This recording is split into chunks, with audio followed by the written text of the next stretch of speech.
Hi, writers. Welcome to session 8 in our baby literary essay unit.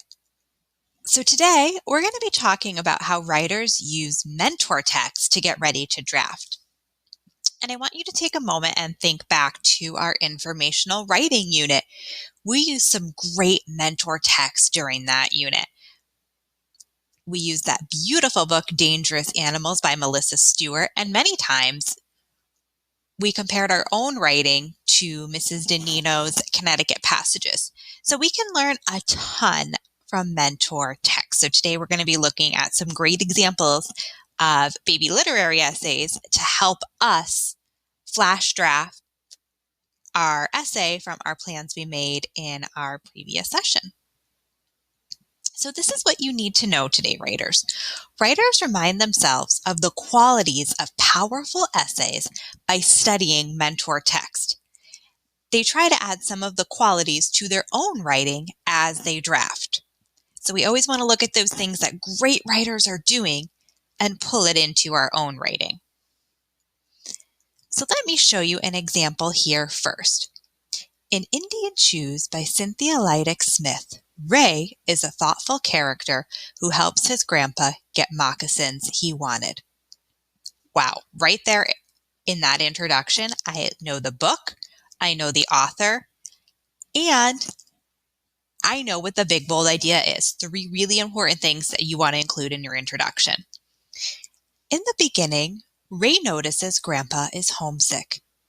Grandpa shows him the men's moccasins for sale. Grandpa says, "These put me in the mind of being back home." At the baseball game, Ray notices that Grandpa Half Moon stops talking. In the text, it says he was quiet. Ray realized. Ray could have just thought about himself, but instead he's thinking about Grandpa Half Moon and how he feels. In the middle of the story, Ray counts up all the money in his jar and goes to the antique shop. This is important because Ray wanted to buy an autographed baseball, but he decided to be thoughtful and use his money for the moccasins instead. Later, Ray is willing to give up his own shoes in order to get his grandpa moccasins.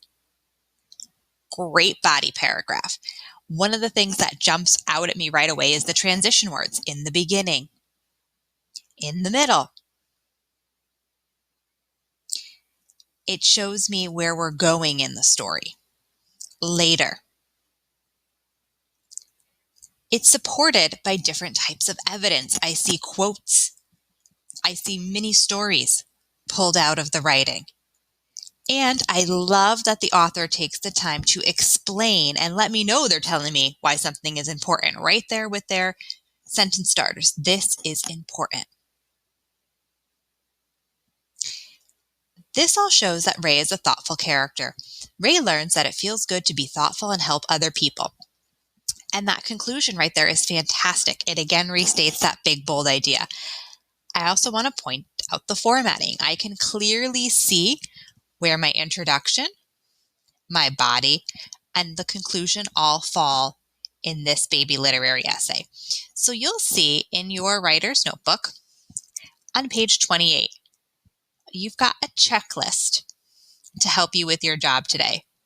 Using a mentor text as a guide, you're going to use your plan from yesterday and begin to write. You want to write an introduction that has the text's title, author, and a big bold opinion about a character, which we saw in our sample we just looked at, our mentor text. You want to write a body that has at least 2 pieces of evidence, explanations, and linking phrases. We saw some great examples of that in our mentor text. And you want to write a conclusion that recaps your big, bold opinion. So go ahead and open up now. Make sure you're on page 28 because I want you looking at this part of the chart here while I read you another example.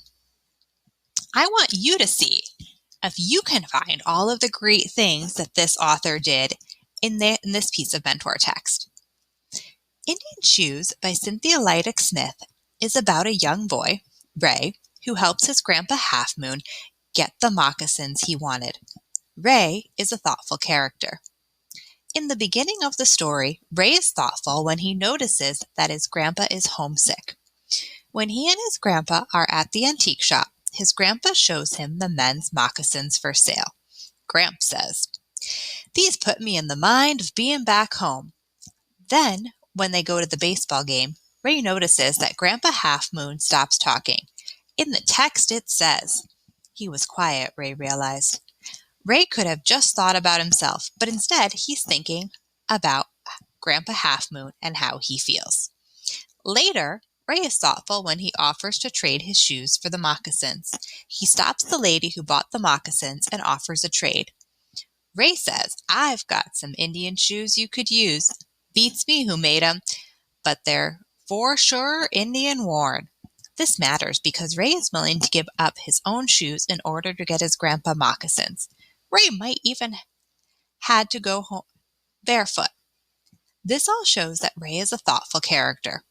Ray learns that it feels good to be thoughtful and help other people. Take a minute and look at that chart on page 28. See if you can come up with at least 3 things this author did very well. Pause here and share those 3 things. And when you're ready, you can hit play again. So now I have my notes up from yesterday. Here's our big step. We've learned from some experts. Those were 2 really great examples of mentor text. I can't believe all the amazing things you shared from the second piece. It's time to apply what we've seen there. So my notes yesterday, my big bold idea was Ray is thoughtful. My 3 pieces of evidence. In the beginning, he notices Grandpa Half Moon is homesick. In the middle, he tries to use his money to buy Grandpa moccasins. And in the end, he trades his shoes for the moccasins. So in my writer's notebook, I want to make sure I write my introduction, a body, and a conclusion. And this is a writing long and strong day. We're going to get these drafts done in one day.